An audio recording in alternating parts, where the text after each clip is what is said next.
Hello and welcome back to the channel. If you've played the Intermission DLC, you'll have noticed the ending contained quite a few interesting topics, and one of them was a first look at the city of Kalm. Now, if you haven't played Intermission, whether you're waiting on a PlayStation 5 or you simply just haven't completed it yet, this video is going to contain probably a lot of the ending, so all the teasers for obviously part 2 and potential other DLCs that may be in the pipework or may not be. So if you do want to steer clear of any spoilers, this is your warning. But if you do stick around and you enjoy this Final Fantasy VII Remake video, don't forget to hit that like button and subscribe for more FF7 Remake content. And with that being said, let's mosey.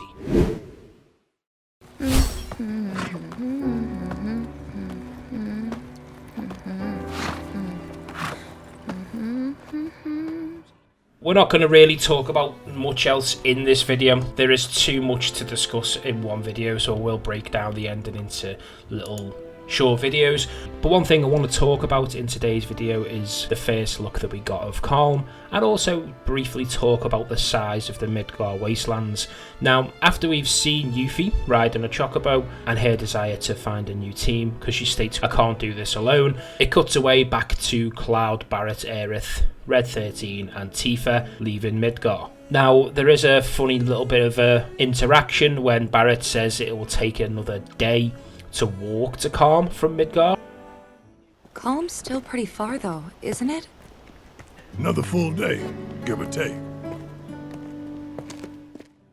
So taking that into consideration, the scale that they're going to in the world of Gaia. And I do think that was purposely dropped in there so people can kind of get an idea of the plans for the open world. And yeah, as the team are making their way towards Kalm, they stop Chocobo Bill as he's transporting a few Chocobos, probably from Midgar to his ranch, and they get a lift. Now, it comes to a fork in the road where he's dropping the team off because obviously he's going back the ranch, which would be to the right. And if you think about the world map in the original Final Fantasy VII, leaving Midgar, the Chocobo Ranch would go to the right, like the scene suggests, and Kalm would be to the left.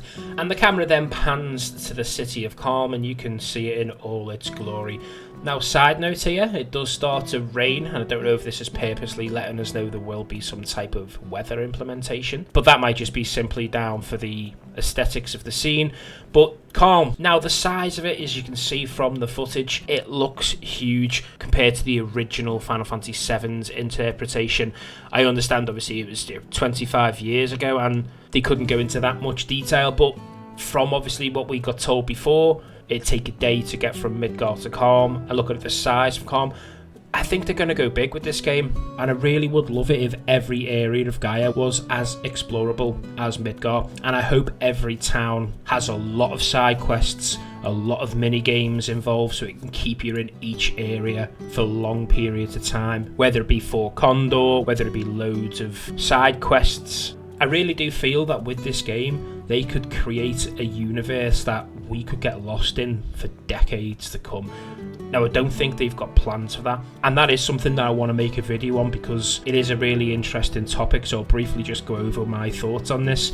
There's a lot of Midgar that's unexplored, and if each city and area, so for this instance the Midgar Wastelands, is to the scale that they're insinuating in this particular cutscene, and regardless of how much story is involved in Kalm, they've got the potential to unlock a lot. And I'm a big MMO kind of guy, so your likes of all your online, you know, your World of Warcraft, Ragnarok Online, all those type of games that can keep you busy for years. And if anybody's seen the film Ready Player One, you understand the concept of like a world where you're somebody else. That's what MMOs are, I suppose, in a way. And I do think eventually the world of Gaia could become something similar. As I say, I just wanted to mention that briefly just to kind of get the idea across of how big Gaia is getting interpreted in this particular cutscene. Because when we talk about scales of walking from one town to another, it's going to take a day. We're talking about a whole different ball game than just running from the left to the right for 3 seconds. So it's going to be really interesting to see how they fill in that dead space, or whether or not we actually get to explore that. Because that is another topic we can talk about from this trailer. It's dropped us straight off at Kalm, so are we going to get to explore the open world? And after speaking to a few people on Twitter, we may not initially be able to explore the open world. We may have to go to Kalm first, and then maybe we can explore it after that. Now, as I say, Kalm is interesting because of the sheer size of it. You know, when you consider it's nowhere near as big as the likes of Junon or even Costa del Sol, you know, those areas are really built up in Final Fantasy VII compared to Kalm. So this is our first look at another city. It's got like a French feel about it. You can see the towers and what looks like a cathedral of some sort. And yeah, I'm just getting a type of French vibe or maybe an Italian vibe going on. It looks well protected with a wall around it. And again, I am really interested to see if they go in depth with side quests and storyline to keep us in Kalm for a while, or at least refer back to Kalm later in the story, because it'd be a bit strange if they didn't and each city was not very explorable, because then they're kind of skimming over the top of the sheer size of what's interpreted. And then it also begs to differ how much of Gaia is going to be included in part 2. Are we going to get just Kalm and the Wastegar Midlands at the Chocobo Ranch, and is it going to stop at that point? Obviously that seems really short, but then when you take into consideration that Midgar alone was like 4 hours of gameplay at a push back in 97, I do feel like if we got too much in part 2, we'd be skipping a lot of what the world's got to offer.